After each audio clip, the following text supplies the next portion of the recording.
এটা আপনারা সবাই জানেন 2016 সালে মাননীয় মুখ্যমন্ত্রী একটা প্রোগ্রাম শুরু করেছিলেন সেভ ড্রাইভ সেভ লাইফ।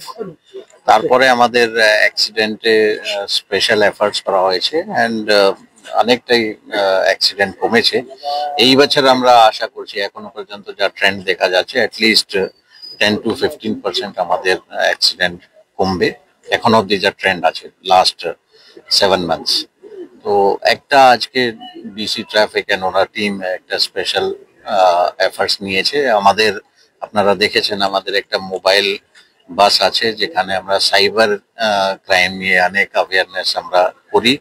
বিভিন্ন জায়গায় বিভিন্ন হাউজিং সোসাইটি বিভিন্ন স্কুলে আমাদের সাইবার রিলেটেড যে ভেহিকেল আছে ওটা বিভিন্ন জায়গায় যায়, পাবলিকের সঙ্গে ইন্টারাক্ট করে অ্যাওয়ারনেস বাড়ায়।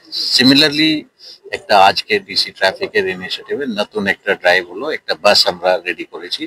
এটা basically to spread the message of save drive save life. তো এখানে ট্রাফিক উইং থেকে অনেক কিছু বাচ্চারা, স্কুলের বাচ্চারা বা ইভেন জেনারেল পাবলিক অলসো ওদের কাছে যাবে, ওদেরকে বিভিন্ন জিনিস শেখাবে সো দ্যাট এভরিবডি দুর্গাপুজো